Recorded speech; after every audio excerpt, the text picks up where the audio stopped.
Hello दोस्तों, स्वागत है आपका अपना चैनल ईडीयू 360% में। चलिए दोस्तों, आज हम इलेक्ट्रिकल मशीन सेकंड का जो चैप्टर थर्ड है सिंक्रोनस मशीन, उसका सेकंड वीडियो लेकर के आए हैं। वो देखिए, इस वीडियो के अंत तक आप इस वीडियो से क्या सीख जाएंगे। तो देखिए, पहला है कि working of synchronous machine, synchronous machine की कार्य सिद्धांत क्या है, और सिंक्रोनस मशीन को स्टार्ट करने के मेथड, और सिंक्रोनस मशीन को हम किस किस मेथड से स्टार्ट करते हैं।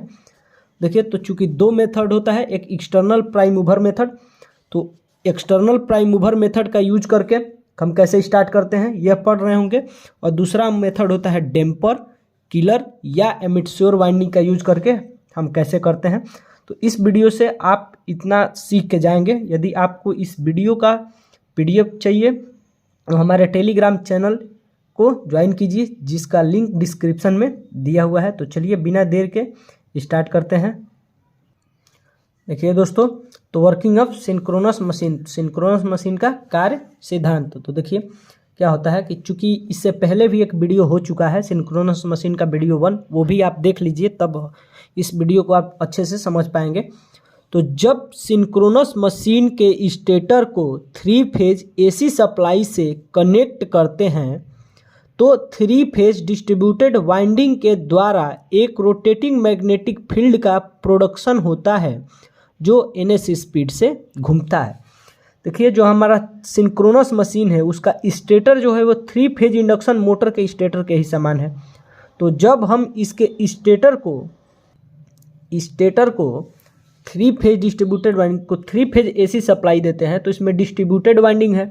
तो डिस्ट्रीब्यूटेड वाइंडिंग का यूज हम वहाँ पे करते हैं जहाँ में रोटेटिंग मैग्नेटिक फील्ड का निर्माण होता है। तो इसमें क्या होता है कि एक रोटेटिंग मैग्नेटिक फील्ड का प्रोडक्शन होता है सप्लाई देने से, और वह कितने स्पीड से घूमता है, तो NS यानी सिंक्रोनस स्पीड से घूमता है। यह मैग्नेटिक फील्ड AC सप्लाई के द्वारा प्रोड्यूस की गई है, और यह जो रोटेटिंग मैग्नेटिक फील्ड है ये किसके द्वारा प्रोड्यूस की गई है, AC सप्लाई के द्वारा बनाई गई है। अतः इंडक्शन की प्रोसेस के द्वारा स्टेटर में बनाया गया पोल भी फिक्स पोलैरिटी के ना होकर बल्कि वेरिएबल पोलैरिटी का होगा। अतः कहने का ये है कि चूंकि रोटेटिंग मैग्नेटिक फील्ड को AC सप्लाई बनाई है तो इंडक्शन के द्वारा जो स्टेटर में पोल भी बनेंगे वो भी क्या बनेंगे, फिक्स वैल्यू का ना होकर बल्कि उनकी पोलैरिटी क्या होगी, वेरिएबल होगी। पोलैरिटी यानी नॉर्थ पोल साउथ पोल। अर्थात कहने का आशय है कि दी गई AC सप्लाई के पॉजिटिव हाफ साइकिल के लिए पॉजिटिव हाफ साइकिल के द्वारा N पोल, जबकि निगेटिव हाफ साइकिल के द्वारा S पोल का निर्माण किया जाएगा। देखिए, तो हमारा फिक्स N ना होकर N पोल S पोल N पोल S पोल N पोल S पोल, इसमें क्या होगी, वेरिएबल पोलैरिटी की north pole south pole north pole south pole stator में बनती जाएंगी। अब देखिए, रोटर को DC सप्लाई से कनेक्ट किए हैं। देखिए यहाँ पे चूंकि रोटर को हम क्या किए हैं, DC सप्लाई से कनेक्ट किए हैं, तो रोटर में बनने वाली पोल की पोलैरिटी हमेशा फिक्स होगी। DC सप्लाई से कनेक्ट किए हैं तो रोटर में जो पोल हमारी बनेगी उसकी पोलैरिटी क्या होगी, हमेशा फिक्स होगी। स्टेटर की पोल की पोलैरिटी वेरिएबल होगी।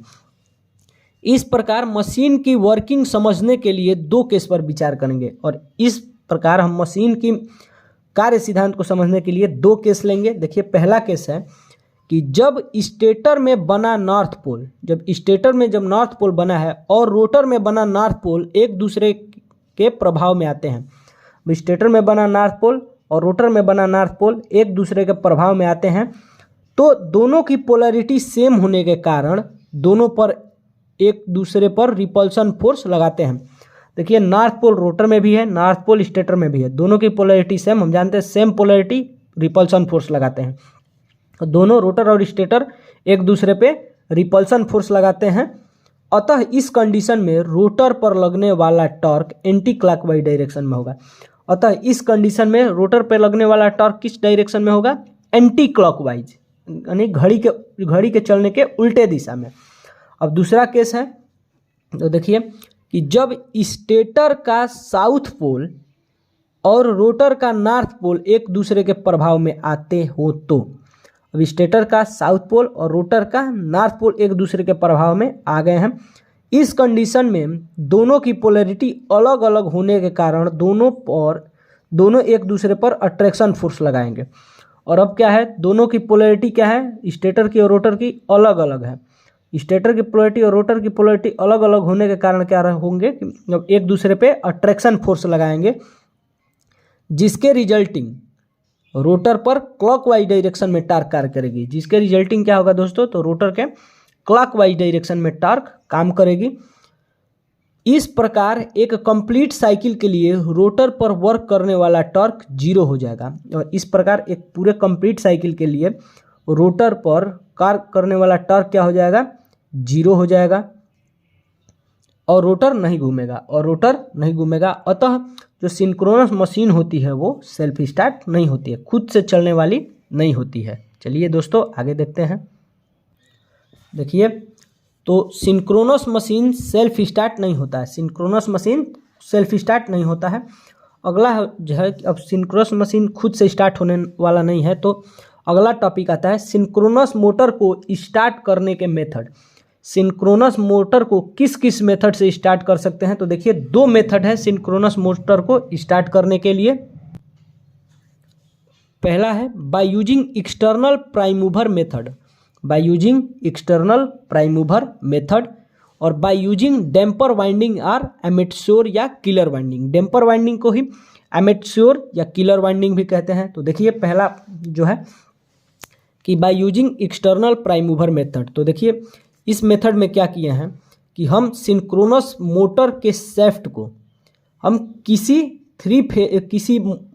प्राइम मूवर मेथड से, मतलब कि अलग प्राइम मूवर से, एक्सटर्नल बाहरी प्राइम मूवर से क्या किए हैं, बाहरी प्राइम मूवर के शाफ्ट से मैकेनिकल कपलिंग कर दिए हैं। चूँकि हम जो एक्सटर्नल प्राइम मूवर है उसके एक्सटर्नल प्राइम मूवर के जगह पे हम 3 फेज इंडक्शन मोटर को लिए हुए हैं और क्या कर दिए हैं, और जैसे ही हम 3 फेज इंडक्शन मोटर को एसी सप्लाई देंगे तो इसकी रोटर क्या हो जाएगी, रोटेट करना स्टार्ट कर देगी इसकी रोटर, और ये अपने साथ साथ किसको, सिंक्रोनस मोटर के रोटर को घुमाने लगेगी। और जैसे ही सिंक्रोनस मोटर के स्टेटर में नॉर्थ साउथ आपस में मैग्नेटिक लॉकिंग होंगे, तब क्या हो जाएगी, यह इसको NS स्पीड से घुमाने लगेगी। और उस केस में हम क्या करेंगे कि एक्सटर्नल प्राइम मूवर को, यानी बाहर से जो प्राइम मूवर लगाए हुए हैं उसको हम निकाल देंगे। तो देखिए सिंक्रोनस मोटर को स्टार्ट करने की इस मेथड में सिंक्रोनस मोटर के शाफ्ट को एक एक्सटर्नल मशीन के शाफ्ट के साथ मैकेनिकल कपलिंग द्वारा जोड़ देते हैं। यानी कि सिंक्रोनस मोटर को स्टार्ट करने की इस विधि में क्या करते हैं कि सिंक्रोनस मोटर के शाफ्ट को एक्सटर्नल मशीन के शाफ्ट से, यानी बाहरी मशीन के शाफ्ट से मैकेनिकल कपलिंग द्वारा जोड़ देते हैं। एक्सटर्नल मशीन के रूप में 3 फेज इंडक्शन मोटर को लिया गया है। एक्सटर्नल मशीन के केस में हम किसको लिए हैं, 3 फेज इंडक्शन मोटर को लिए हैं। आगे देखिए, 3 फेज इंडक्शन मोटर को जब 3 फेज एसी सप्लाई दी जाती है तब 3 फेज इंडक्शन मोटर का रोटर रोटेट करना स्टार्ट कर देता है। जब हम 3 फेज इंडक्शन मोटर को 3 फेज एसी सप्लाई देते हैं तो इसका रोटर क्या करता है, रोटेट घूमना स्टार्ट कर देता है, और यह रोटर अपने साथ जोड़े गए सिंक्रोनस मोटर के शाफ्ट को घुमा देता है। और चूंकि हम मैकेनिकल कपलिंग के द्वारा सिंक्रोनस मोटर का शाफ्ट 3 फेज इंडक्शन मोटर से जोड़े हैं, तो 3 फेज इंडक्शन मोटर का रोटर घूम रहा है, तो यह अपने साथ साथ किसको घुमा दे रहा है, सिंक्रोनस मोटर के शाफ्ट को। जैसे ही सिंक्रोनस मोटर का स्टेटर का नॉर्थ पोल रोटर के साउथ पोल के साथ, और जैसे ही अब घूम रहा है, तो जैसे ही सिंक्रोनस मोटर के स्टेटर का नॉर्थ पोल रोटर के साउथ पोल के साथ, या स्टेटर के साउथ पोल रोटर के नॉर्थ पोल के साथ लिंक करता है, तो दोनों के बीच मैग्नेटिक लॉकिंग हो जाती है। तो दोनों के बीच दोस्तों क्या हो जाती है, मैग्नेटिक लॉकिंग हो जाती है। यानी कि मैग्नेटिक लॉकिंग अब हो गया स्टेटर और रोटर के बीच। तो अब क्या होगा कि इससे हमारी स्टेटर जो है वो रोटर को NS स्पीड से घुमा देगी। तो चलिए दोस्तों आगे देखते हैं। देखिए दोस्तों, तो जिससे स्टेटर रोटर को अपनी ही स्पीड से घुमा देता है, जिससे स्टेटर क्या करता है, रोटर को अपनी ही स्पीड से घुमा देता है और मोटर स्टार्ट हो जाता है। और मोटर दोस्तों हमारा स्टार्ट हो जाता है। अगला देखिए, जैसे ही रोटर रोटेट करना स्टार्ट कर देगा, जैसे ही रोटर घूमना स्टार्ट कर देगा, एक्सटर्नल प्राइम मूवर को सर्किट से हटा देंगे। तो हमारा जो बाहरी प्राइम मूवर है उसको सर्किट से हटा देते हैं।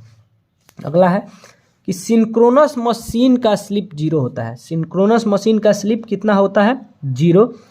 एक्सटर्नल प्राइम मूवर मेथड का यूज, जो कि एक्सटर्नल प्राइम मूवर मेथड का यूज हमेशा सिंक्रोनस मोटर को नो लोड की कंडीशन में स्टार्ट करने के लिए किया जाता है। जो कि एक्सटर्नल प्राइम मूवर मेथड है उसका यूज हम सिंक्रोनस मोटर को नो लोड की कंडीशन में स्टार्ट करने के लिए करते हैं। अगला जो है हमारा वो है डैम्पर, किलर या एमेच्योर वाइंडिंग। तो देखिए इसमें क्या होता है कि इस सिंक्रोनस मोटर को, देखिए इसको नो लोड पे, मतलब कि एक्सटर्नल प्राइम मूवर मेथड का यूज सिंक्रोनस मोटर को नो लोड पे स्टार्ट करने के लिए करते थे, लेकिन डैम्पर, किलर या एमेच्योर वाइंडिंग को सिंक्रोनस मोटर के लोड पर स्टार्ट करने के लिए करते हैं। तो देखिए क्या होता है, पहले इसका ओवरव्यू देख लेते हैं कि जो हमारा मोटर होता है इसके स्टेटर में 3 फेज की डिस्ट्रीब्यूटेड वाइंडिंग होती है, जबकि इसके रोटर में अब 2 वाइंडिंग होता है। एक होता है कंसेंट्रिक वाइंडिंग जो पोल कोर पे लगा है, रोटर के पोल कोर पे लगा है, और एक होता है डैम्पर वाइंडिंग जो रोटर के पोल शू रीजन में लगा है। इस प्रकार क्या होता है कि, और ये कॉपर की बनी हुई 60 सर्किट होती हैं, क्वाइल होती हैं जो पोल शूज रीजन में लगा हुआ है।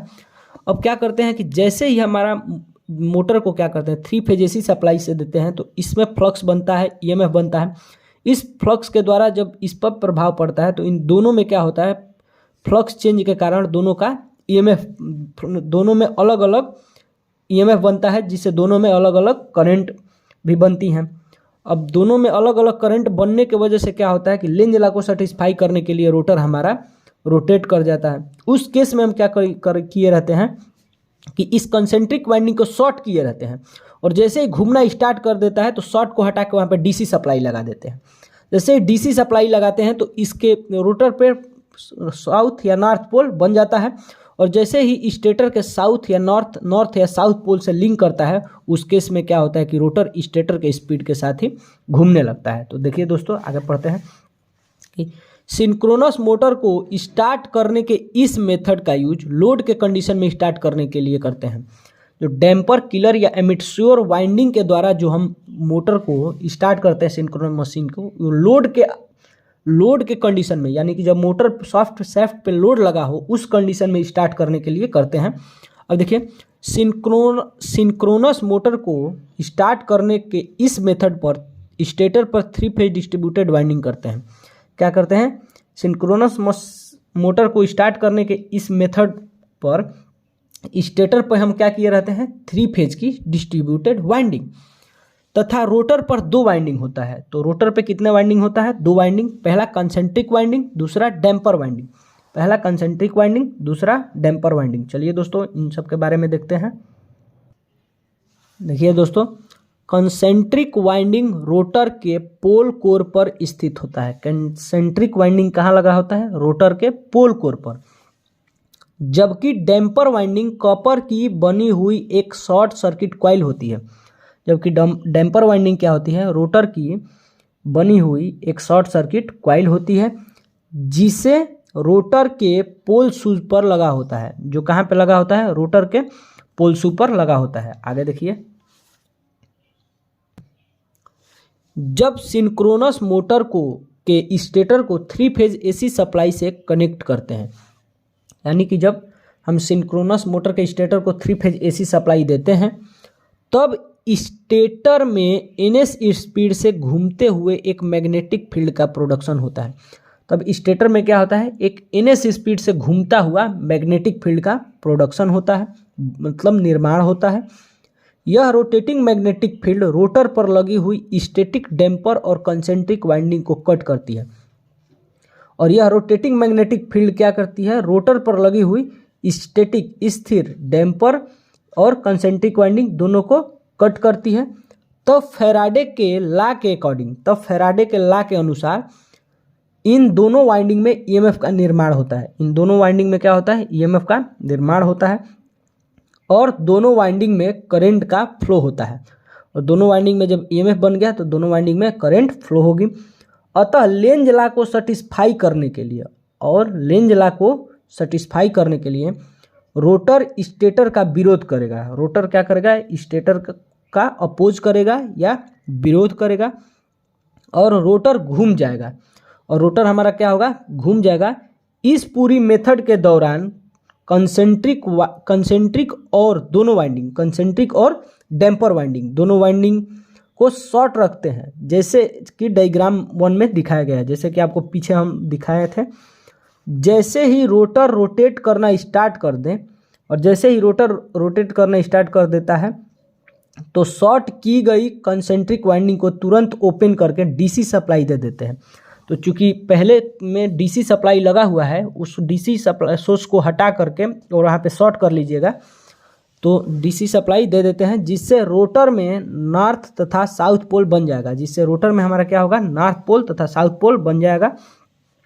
जैसे ही स्टेटर का नॉर्थ पोल रोटर के साउथ पोल के, या स्टेटर का साउथ पोल रोटर के नॉर्थ पोल से लिंक करेगा, और जैसे स्टेटर का नॉर्थ पोल रोटर के साउथ पोल से, या रोटर का नॉर्थ पोल स्टेटर के साउथ पोल से जुड़ जाएगा, तो एक मैग्नेटिक लॉकिंग होती है। क्या होती है, एक मैग्नेटिक लॉकिंग होती है, जिससे रोटर स्टेटर के ही साथ ns स्पीड से रोटेट करना स्टार्ट कर देगा, जिससे हमारा रोटर क्या होगा, स्टेटर के साथ ns स्पीड से रोटेट करना स्टार्ट कर देगा। देखिए दोस्तों अगला, कि स्टार्टिंग कंडीशन में कंसेंट्रिक वाइंडिंग को शॉर्ट क्यों रखा जाता है, ओपन क्यों नहीं रखा जाता है। तो देखिए कंसेंट्रिक वाइंडिंग में नंबर ऑफ टर्न की संख्या बहुत ज़्यादा होती है।